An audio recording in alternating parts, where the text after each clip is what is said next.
good? This is Bizzy Bone from Bone Thugs and Harmony, and I want to give a special shout out to Breaking Records Radio. Let's get it, yo. Hey yo, it's your boy Monster Man Rocco. It's your boy Swagger Rock. This is Snack the Ripper. N.W.A for those who don't know. Master Ace. You are not rocking with the best. Breaking Records Radio. Breaking Records, man. Breaking Records Radio. Breaking Records Radio. Breaking Records. Breaking Records. Breaking Records Radio. Let's go. Breaking Records Radio. Breaking Records Radio. Breaking Records, man. Radio is like the place to be. I don't know. Fuck strange music, dude. This is Bizzy Bone from Bone Thugs and Harmony, and I want to give a special shout out to Breaking Records Radio. Let's get it, yo. Hey, Bizzy, what's up, man? Hey, yo, can't complain. Word up, man. All right. Man, sad news today, but I'm okay. Yeah, that's horrible, eh? Like, my gosh. I got that news on my way back into the city. I'm like, oh, my God. Like, with his daughter, too, that's just heartbreaking, man. Oh, my gosh. There's no words can possibly... I'm right there with you, brother. Right there with you. And only 41 years old, man. It's like, oh, my gosh. He was a baby. Yeah, man. It's like the dudes he looked up to become one of the greats. Like, you know what I mean? They're still, like, it's so sad, man. Jordan kind of sealed the deal when he said he was like my little brother. Yeah, for real. He didn't say his son. He said his little brother. It was beautiful. That was beautiful. Yeah, man. Everybody was crying. That and Nipsey done rocked the NBA. Done rocked sports in general, but NBA definitely just suffered a major loss. But yeah, man, but I'm okay, man. How about yourself? How you doing out there? I'm good, man. You know what I'm saying? It's it's raining in Toronto and it's January, so I can't complain, man. We ain't buried in snow, so that's always good. Goddamn right. Word, man. But let's let the people know who we got on the phone, because I'm just humbled to be able to talk and chop it up with you, my man. Like, you're a huge inspiration to myself coming up. We got the legendary Bizzy Bone from Bone Thugs and Harmony on the phone with us, man. Yo, we're good. You already know, man. Bone Thugs and Harmony, Bizzy Bone. The kid is here, man. I appreciate you guys for having me. I really, really, really do. Let's get this thing here started, man. Word up, man. I appreciate you giving us your time, man. But yeah, man, let's kick it into motion. You've been active in the game for many years. At least 20? Well, you guys are celebrating 25 years of E1999 this year, right? That's 25 years ago. Yeah, definitely. That was definitely East 1999, man. Eternal. Yes, sir. I believe so. I believe it's about 25 years, if I'm not mistaken. Yeah, it's insane, man. And I've heard the Carbon Monoxide album, and to be coming out with solo music this strong, so many years in, just inspiring, man. You know what I'm saying? Like, I just want to thank you for your contributions to hip hop. All us hip hop heads everywhere, internationally, worldwide. I speak for us all when I say your contributions to the game, that they're unmatched, and you've done so much, especially for us people, who like, whether we like the harmonizing in the music, which is so strong and potent nowadays, or you like bars and just the razor sharp, the chop flows, you guys are really like an originator of all that stuff, man. So, I bow down to you guys, man. Thank you so much for your contributions. Hey, you know how it goes, man, and we pass the flowers to where we learned it. We pass the flowers to those who set the bricks down for us before we got there. So I appreciate you, and on behalf of the people that got me to where I am, we appreciate you, the whole hip hop alma mater, for getting the word out and letting people hear it, and you staying true to it. And so that goes back and forth, sir, back and forth. Word, salute, man. And with that being said, too, so you did put out the new album, Carbon Monoxide. Like I was saying, great project. I love how you're able to just still be so on top of your game all these years later. And, what was it? Like, Blaze is the dude you got who produced the whole album, right? Yes, definitely. There was another producer that was on the record. Also, I helped Blaze out as well. But for the most part, that's my Quincy Jones. Word. I helped out with a little kick. I helped out with a kick drum, a piano sound here and there. But yeah, so yeah, Blaze definitely. That's my guy. That's my friend, my partner in crime, my man. Yeah, and the chemistry you guys got, man, it's incredible. Like the production, it suits you to a T. Like I feel like, Bone Thugs has their sound, they had their vibe. You guys have all done your solo things, but with this project, like, I just really feel like you've really, really found like your new voice, your new sound, because you're still doing you, but just the production is kind of more current. But everything, it's cohesive. It fits perfectly. You know what I mean? Oh yeah, that was the same thing that we felt when we began to make music together. It was like, wow, this is really, really good. And then as all the pieces started coming into place, and it just all started becoming an entire project. It happened like that, and we just followed the music. But yeah, definitely, it's everything that you said, and building blocks for 3-4 more projects, so we can continue to do what we're doing. It's like the beginning of a beautiful, beautiful relationship. And what's so cool about it is Blaze studied all of the Bone Thugs and Harmony records, what the fans would want, what the people who love Bone Thugs and Harmony wish that Bone Thugs and Harmony did with After Eternal or After Art of War or after this one. So we're applying all of that understanding and all of that knowledge as well. So it's right in the cuff. It's right in the sweet spot, for lack of a better word. So yeah, I appreciate that, and that's what we were going for. A classic record from the start to the finish.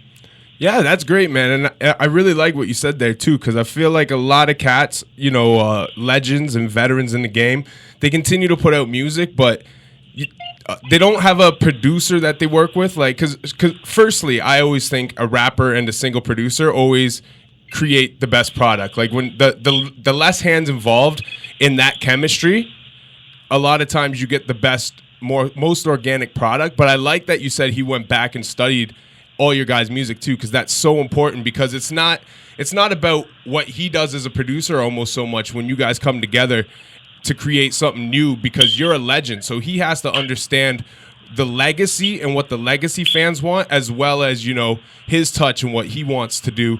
And, obviously, I'm guessing he's a younger dude if he had to go back and study you guys and stuff. That's exactly what I take, and that's exactly how I looked at it. I couldn't even. The answer is yes, and I couldn't have said it any better than what you just did. Word, man. So how did you and Blaze end up linking up together initially? Oh, okay. Well, that happened actually through my guy August King. Blaze did a little work with Crazy Bone way back in the days, but something didn't either mesh, click, time, energy, space, whatever. And my guy, Mr. King, he got in touch with, Blaze got in touch with him and wanted to do some work. And we did some work. We did a video. We did a show together. It was really, really big. He didn't come at me asking me for anything. He came at me on some, really, really just straight business. And what we did was a success. The show that we did, the record that we did was a success. And then from that point on, we started building a friendship and a relationship between my guy, Mr. King, himself, and myself. And it blossomed into, because we all put on different hats. And we don't just rap or just manage or just produce. Everybody does a little bit of all three. And together we just became a threat. Like, it just turned into, wow, if we combined our forces, we're going to fucking be the United Nations around here. Yeah. And it just took off. So it happened from my business partner, Mr. King, just really doing what he does best, building relationships and finding good people for us to interact with. So that's how it happened. Dope, man. And the what's the word I'm looking for? The chemistry between you two, like, you can hear it throughout the whole album. It's it meshes perfectly. You know, I don't think you could have found a better producer to create an album with. It's Agreed. yeah, like, you know, a lot of times, because I'm 30 years old, so a lot of the cats I grew up listening to, I still follow them, I still listen to their music, but I feel like a lot of times it sounds very uninspired, but your guys' album, like, it doesn't have any of that. Like, it's just a Well, great overall piece of work. I'll be honest with you. You know, when people get money, like a lot of money, you start to find out if they were musicians or they just guys that could rap. Yeah.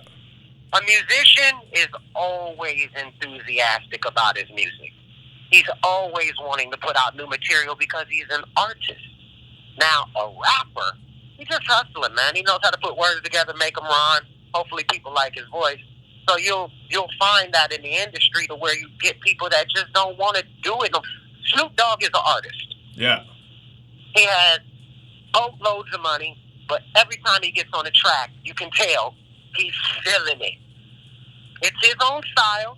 It's his own move. It's how he moves, his signature, but you can just tell. So I hear what you say because a lot of artists that I love, once I've seen them, like newer artists too, like, you know, newer than I, that I love. And I won't name them because I'm not calling anybody out.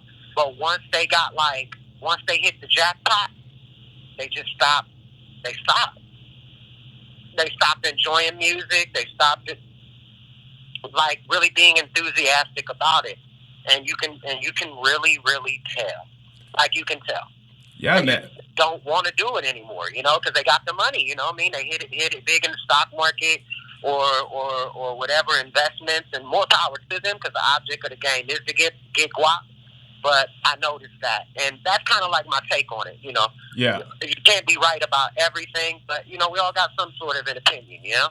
For sure, man. And one thing, like, with you saying all that, too, as well, like, what keeps you inspired to, you know what I mean? Because you got the money, you guys have platinum records, you guys are solidified as legends. What does keep you inspired to, you know what I mean, stay sharp and keep doing this and keep putting music out?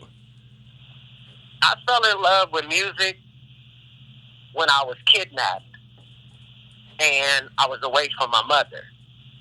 So I used music to comfort me. I'd sing songs. Okay. And because I missed my mom, because I heard my mom was dead. So I would use music and I would use songs, and music became my mother. And I just don't think that passion will ever leave me to create music. And then it became something I was able to do. And then, so the passion of that, and then being able to do it, and then now it being so good to me, and feeding my family, and my family's family, and my family's family's family, it's just who I am. Yeah. I liken it to what if Marvin Gaye didn't get killed by his father? I believe he would have still been doing music throughout the rest of his life. Yep. You know, Michael Jackson still doing music. Prince still doing music. Just a love for the music. It don't even matter about the money or how comfortable we may be. When you're a musician and you love music and you're an artist, it's just like a painter. You know, Quincy Jones had to stop being a trumpet player because he had a couple brain aneurysms. But he never stopped writing music. He never stopped being a philanthropist. He never stopped doing what he was doing. Well, I never actually realized. Look at it like that. I never realized that about Quincy, actually. You just schooled me on something. Oh, yeah. You got to see his documentary on Netflix. It is nothing short of amazing. I've been meaning to watch that. Really I'll definitely check that. It's a good one. It's a good one. You have your nice glass of wine. You got y'all legalized out there, right? Oh, hell yeah, we are.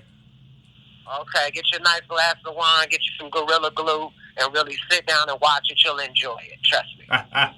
See, I'm assuming with you saying Gorilla Glue, that's probably your strain of choice. No. It's just a particular seed. Okay, It could be haze. It could be tan. It could be tan. My favorite strain is Tangy. Okay. Tangerine is my favorite strain. Word, man. Yeah, like, another thing too with actually, like, you bringing up Toronto, well, not even Toronto, but just Canada as a whole. But one thing I found interesting, I just found through research, but is it true that Drake said that he listens to Bone Thugs and Harmony before recording? Oh, well, let me just give you a brief synopsis on the story. So I'm sitting down with Crazy Bone, and Cray was like, "Yo, B, you know, such and such and so and so and such and such and so and so. You know, I'm out of the loop. You know, I don't really know too much. You know, when I see Drake, I give him a big old hug. What's going on, Drake? How you doing, baby? You know, I'm that kind of a guy. Yeah. But you know, he sat me down and he said one of his engineers, and he didn't know if the engineer was trying to hate on Drake or any of that, but we were flattered and said, you know, back in the days, you know, Drake used to listen to Bone Thugs and Harmony, you know, while he was in the studio, and it helped inspire him to do, you know, certain melodies or whatever it may be, or just got him in the mood, or something to smoke and chill while the chicks is in the studio before he recorded, or whatever it was. And I said, you know what, that should be known. We should. And then this was after he put the Bone Thugs and Harmony shirt on. Yeah. It wasn't a diss. He wasn't cloud chasing us. He wasn't playing us like we were has-beens. He actually was showing us love. So I wanted to make sure I put the energy out there so people knew, no, he like us. He dig us. You dig? So and nobody got the energy misconstrued. So, yeah, that's what was told to us, man. And I love him to this day for that. Really love that dude. That's crazy, man. So I guess, you know, Toronto hip-hop, we're in a really good spot right now thanks to Drake. You know, we got a magnifying glass on us. Tory too, right? Yeah, Tory too. But I guess we really got, you know, we got Bone Thugs to thank for that. Oh, yeah, definitely. And you know, among a lot others, you know what I'm saying? But we want to be as humble as we possibly can. We want to be as appreciative as we possibly can. We just don't want to be assholes. Yeah. You know what I'm saying? We don't want to be those pricks or no dicks or none of that shit. We want to be appreciative, and on behalf of all my cats, man, we thank you, Canada. We thank you, Toronto, for real. Word, man. And how does it feel too as well, like to see somebody like Drake who's not only transcended pop, R&B, and hip hop together with a singing style, which, you know, I would assume from what, you know, you just said, definitely takes a huge influence from what you guys brought to the game. But like, how does it feel to, like, you know, like when you guys were putting out Crossroads before it blew up and stuff, like, did you ever imagine that the biggest pop star in the world would draw inspiration from your guys' music and go on to be you know what I mean, like the mega pop star? No, you like, can't. You cannot imagine anything like that. That's from left field. That's pointing into the left field and hitting the grand slam type shit. Yeah. And you cannot imagine. They don't write shit like that in fairy tales. We're flattered. We're humbled. We're grateful. And then, you know, when at the end of the day, you got all your grandchildren around you, and they all watching you, and you feel accomplished, like I did something. Yeah. And they know.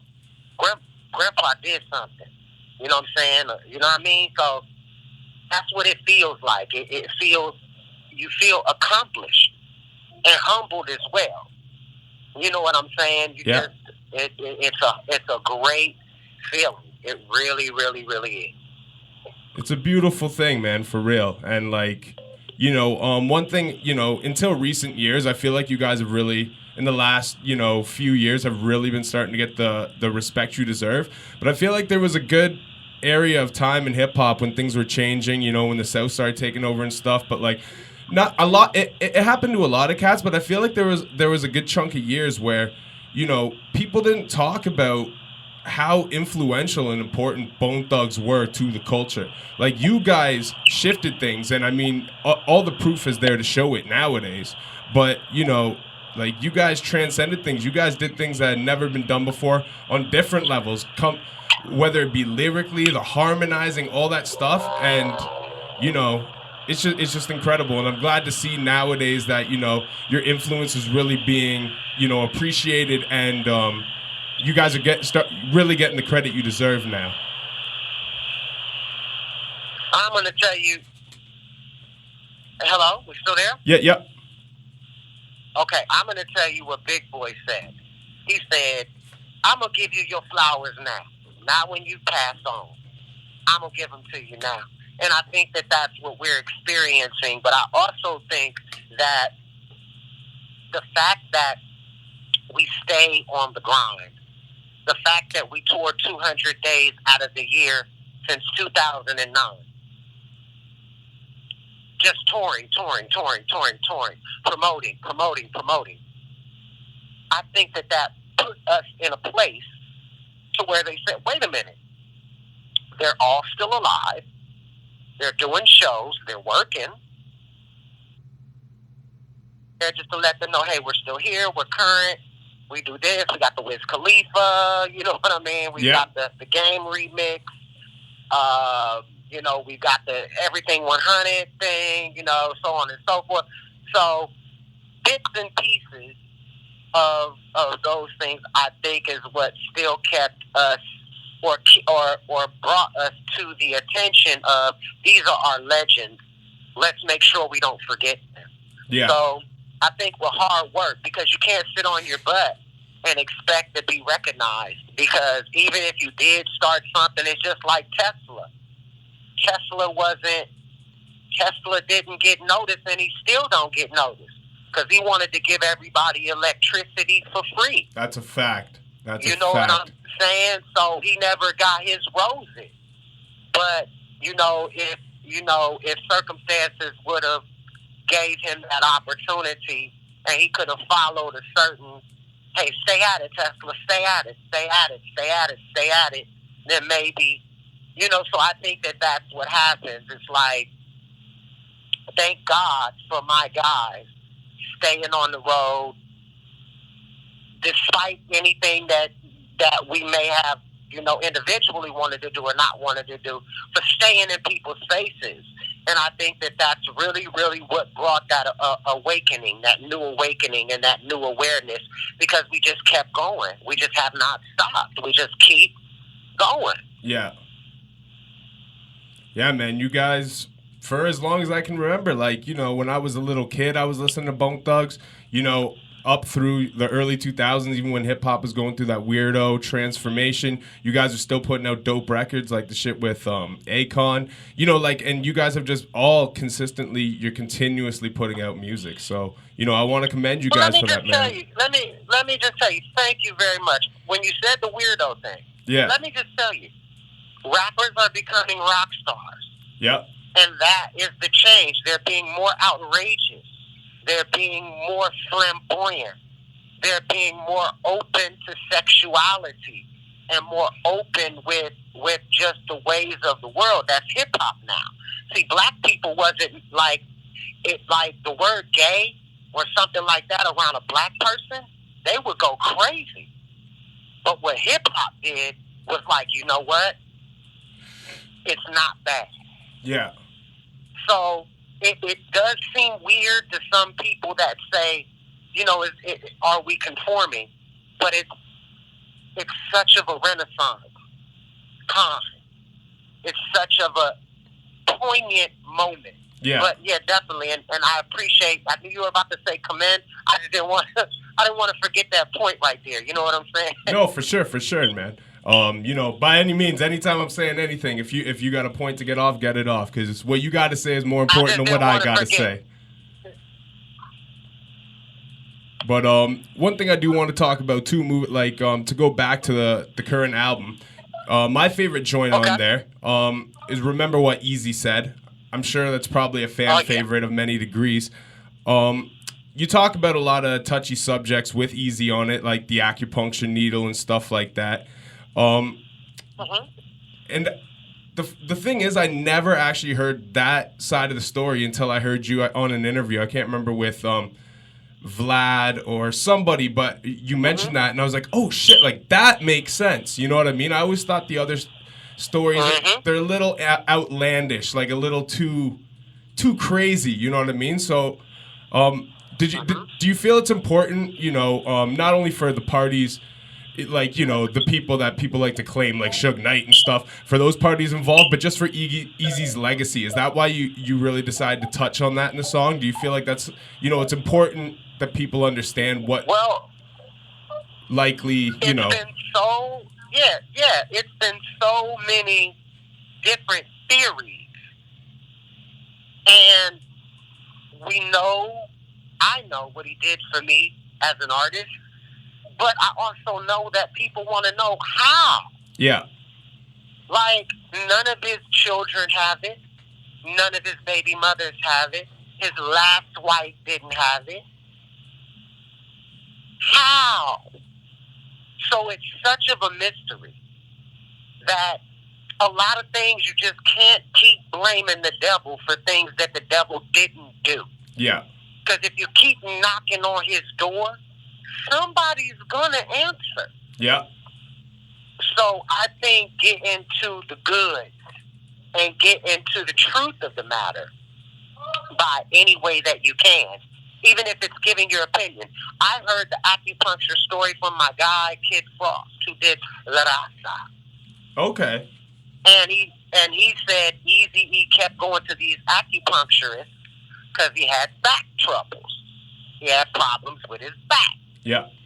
And they used some dirty needles, didn't clean the needles, because, sometimes people that have diseases, they try to do self-healing. Yeah. So they think that acupuncture can help them, and he got a hold of a dirty needle there, and this is how he died so fast, nobody else has it, and without saying they should, poked him with a needle. Yeah, because, it makes the most sense. Like, it's the most logical thing I've ever heard, actually, to go to it. Me too. Yeah. That's why I said it, because it made too much sense to me, and I wanted to put out that narrative so it was understood. Yeah. Hey, here goes a different aspect. Yeah. Yeah, this sounds good. This might be it. Because it's definitely, and then the last, but between you and I, this is an interview. They have carriers who just carry the disease and aren't contagious as well. That's last resort. Yeah. It's last resort. So that's where that came from. And, I remember what Eazy said. It's an orchestra song. If you listen to it, you can hear live instruments in there. Yeah. That's one of the masteries of my guy, Blaze.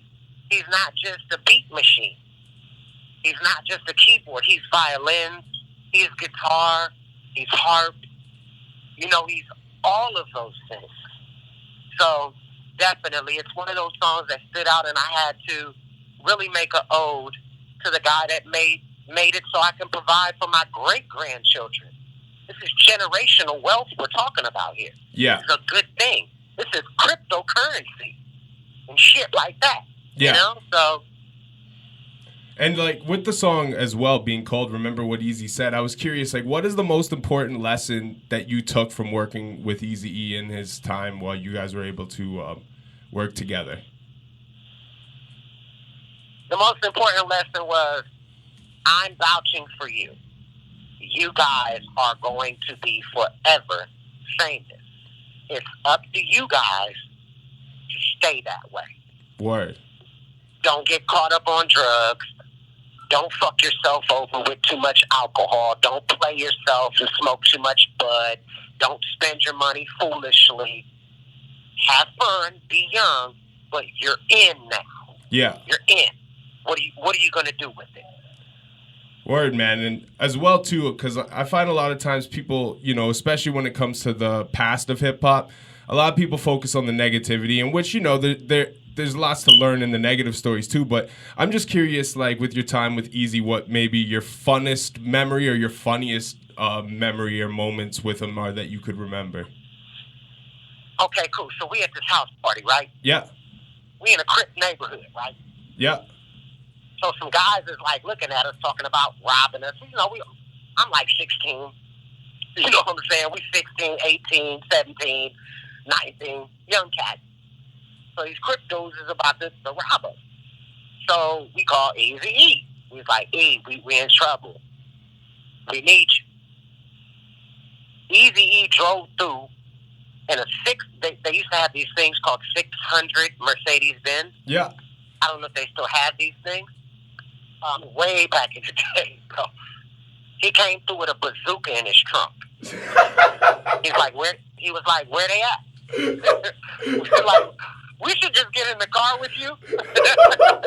Let us just get in the car with you. Just take us with you. Take me with you. You know. So that is my most fondest memory. Is another one when we got stopped by the police. Yeah. And we had like a quarter pound of bud with us. Eazy-E stuffed the whole thing in his pants. Oh shit.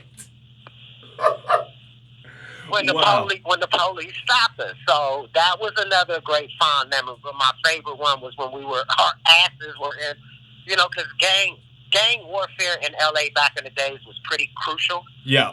Like, you can take religion out of it. Don't even think about saying Jesus. They're going to kill you, no matter what you say. Yeah. You know what I'm saying? So it was really a dangerous moment and a dangerous time. So that's my fondest memory. Oh man, that's amazing. And do you know what too? That like even the second story you said, that's amazing too, because it just goes to speak to his character. Like, he potentially at that time is the one with the most to lose. You guys are the artists under him, but he still takes the initiative to put the work on him and shove it in his pants and fucking potentially be the one who has to go get booked for it. Look, it was crazy. It was crazy. It was like, he is literally our hero. He's literally our hero. Like, we look up to him, and we always will. Yeah. No, that's amazing, man. And that speaks a lot to his character, too, just the way he would ride for you guys. And, but I know, like, I know that you're tighter on time. We're only supposed to do 30 minutes, but I do have one more thing I'd like to ask you, if you don't mind, before we wrap it up. Just something I was curious about. I'm good. I'm good. I definitely want to get into more of the album if we could, but you let me know. Yeah, well, definitely, man, definitely. Like, just one thing I'm curious about before we do get back into the album. Just, did you have a chance to listen to Eminem's new album yet? To whose album? Eminem's. The Music to Be Murdered By? Yeah, I heard Baby Cousin's record. I didn't hear the whole record. I heard some of it. I heard my little Baby Cousin's record, and because, you know, he Dre's artist. I'm Eazy's artist, so he's my cousin. He's my family member. Yeah. You know what I mean? So yeah, I heard it, and man, I'm so proud of him, and I'm just really proud of him. And he really directly, like, you know, he broke the record for the fastest rap, I think, again, on one of the tracks. But throughout the album, just listening to his rhyme patterns, like, it's very much so of the style you guys pioneered. So I was just, curious if you had heard it and, you know, what your thoughts on it might have been. We're family. Oh, yeah, we are family. We're going to always be family. I've always, you know, it's that certain cousin that you never get to talk to, that you always respect, you always got love for, but you don't want to bother, you don't want to be overly hound dogging him or nothing, because you know he's got people tugging at him like people are tugging at you. But oh yeah, definitely, man. The other one before this record. Yeah. That was a good one. Kamikaze was good too. The other one. Yeah, and then the other one before that one, I like that one too. You know what I mean? Because I look at it like he's an artist. Got all the money that you need in life, and you still putting out fire. Yeah. And his heart is into it. He stopped doing pills. He stopped doing this. He stopped just to show, to me, in my own opinion, to show himself, no, I'm talented. I don't need drugs to make me talented. I'm fucking talented. Yeah. You know, so just that whole, man, it's so much support. All of the kids from N.W.A, from the N.W.A mainline mofos is family. You know what I'm saying? Mac 10 and WC and every 50 Cent, and we are all one big ass talented ass family. Yeah, man, it's incredible to think all of the amazing history created from that family tree. Like, absolutely insane. Yeah. You guys you guys literally are the face of hip hop. Like, you guys formed, you know, really, like, all the alleys of hip hop that are looked at as great come from this family tree in some way, form or another, for the most part. Yes, yeah, you get it. That's how I think every day as I walk and I am a part of hip hop. I am in the alma mater of hip hop. I am in the fraternity of hip hop. Yes, brother. Yes, you got it. Yeah, That's my exactly man. where I'm at. And you know, so you did mention too. You did want to talk about the new album a bit more, Carbon Monoxide, which is out available right now, all streaming platforms. I know you got a couple music videos for it. I've seen the Alpha Mentality. I've seen the When I Land in Cleveland. Did you have any more videos out for the project right now? Yes, definitely. We started off with Carbon Monoxide. That was the first one. Okay, yeah, my that bad. we Yeah. did. Then we did Enigma, Oh, and then we did Stalking Me, and then we did Alpha Mentality. Yeah. And then we did When I Land in Cleveland, and we're going to keep on going, of course. So we gave them 5 visuals, just for them to know, hey, this is what we're thinking. This is what we're putting into it. We're independent. And from those 5 visuals, we hit the Billboard. Yeah. For the first time in over a decade, I was able, by myself, with the support of my crew, to hit Billboard. We hit number 3 on the iTunes chart. It's amazing. Number 6 on Google Play. So it really, really, really, really did and is doing. And we only put it out 4 months ago. We only did it 4 months ago. So I have the biggest tour of my life coming up. And we really want to get to Canada as well. But so far, we're slated for 90 days. We have 90 days so far. And this is the biggest tour of my entire career, with or without my fella. So the success of it is just overwhelming. I'm just grateful. I'm thankful. And, to me, it's just one of those records that you put on, and I challenge anyone out there in Torontoville, in Canada land. I challenge anyone.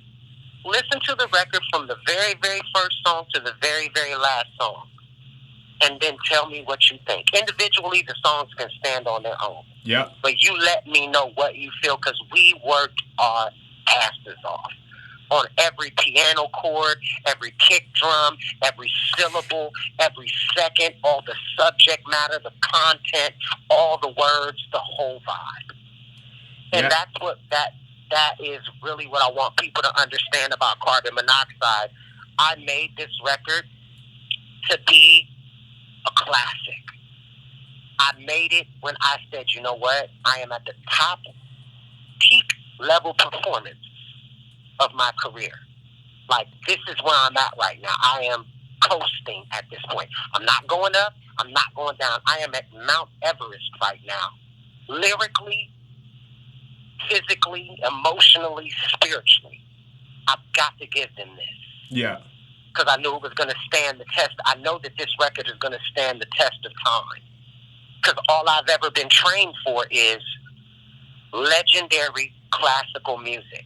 Hell, my guys have been touring with music from 1997 for 10, 20 years now. Yeah, that's a fact.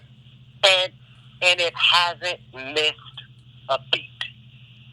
And that's what I put into this record. All of that, just all of it. So that is really what I wanted Toronto to really know about this record, Carbon Monoxide. It's a great listen. It is a great listen. And then the visuals, it'll make you look at the record in an entirely different way. I suggest you just listen to the record without the visuals first, and then go check out the 5 videos. Yeah. And as you listen to the record, when you hear Carbon Monoxide, put the video on. Don't listen to it on the record, put the video on. When you hear Stalking Me, put the video on. When Alpha Mentality comes on, put the video on. After it's an experience. No, 100%, man, it is. And, once again, as well, too, like, I want to congratulate you on all the success the album had, because that's one thing I love to see from our veterans in the game, man. Like, for you guys, not only to be consistently be putting out great product, but for it to get received and revered the way it's supposed to be. You know what? I appreciate that, and I appreciate you saying these things and putting that out in the atmosphere and putting that out in the world, because that's what's needed. It's not enough people lifting each other up, and it's always being, always someone being condescending or sarcastic, so I appreciate that as well. I really, really do. Thank you very much. I worked my ass off, and I worked my ass off, to continue to put out great music. And it feels good to be appreciated, and it's still going. It's just, remember, it's a fresh new album. It's only been out for 4 months. We're still marketing and promoting. We're still running with it. And we're going to be putting out new material for the next 3-4 years just with Blaze and Bizzy. And don't forget, my son is on the record, YBL Sinatra. He's on When I Land in Cleveland, FTP for the paper. And all we got is each other. So I got my son on the record. I got my niece on the record, Lil Janae. She is the female vocalist on When I Land in Cleveland. These are my young boys. Oh, wow. Who I'm bringing into the industry. And of course, Little Bizzy, my son, 2.5 million views on Bizzy's in the House. He's got his deal. He built his studio in Los Angeles. He's back and forth in Australia and Los Angeles doing his thing, making his career positive. Bloodline Harmony, my nephews, it is not just me. It's definitely a movement and something more to bring forth. So that's what carbon monoxide is. It's the tip of the iceberg, for lack of a better goddamn word. It's Mount Everest, baby. Oh man, that's beautiful too, man. I love that you put your family on the record and stuff too, and clearly it wasn't just a thing where you're like, oh, you kind of rap, you do this, let's put you on because you're family, but they were the best suited for the job, clearly, because it all comes out in the music. You know what I mean? So, extremely talented family. I didn't realize that was all family on the record, actually, but incredible, man, incredible. And I can't wait to hear the rest of the music you and Blaze are putting out too, coming out. Yes, it's going to be phenomenal. We're looking forward to it, and we're in such of a good place. We're great friends. We're great business partners. It's fair and square down the line. It's the best business relationship that I've been able to have with anybody that I've worked with, besides, of course, my brothers, Bone Thugs and Harmony, and Carbon Monoxide, the newest one we just put out When I Land in Cleveland, and we're coming out to Toronto to rock the house as soon as we can, brother. Can't wait, my man. Busy, man. I know you guys got to get going and stuff. You're a busy dude. I appreciate your time very, very much. I would love to get you on the show again if it's something we could set up again. You have so much history, so much stuff to talk about. If you'd be open to it, I'd love to have you on the program again. But I just want to thank you so much for your time, man. No, I appreciate you, and I thank you. Can I do a couple of plugs? Yeah, 100%. Okay, cool. So everybody, Toronto, make sure that you check out Bizzy on Jam TV. You type in Jam TV, Bizzy Bone, and every Thursday, every Saturday, I give you new content. Me raising my son, me in the studio, my newest videos, and different things of that nature. My Facebook page, of course, is I Am Bizzy Bone. My website is www.iambizybone.com. My Instagram is Mr. McCain, MRMCCANE. So, hey, you guys, I'm getting married on February the 1st of this year. Yo, congratulations. I'm feeling terrific. I heard you. What you say? Congratulations. That's amazing. Well, thank you.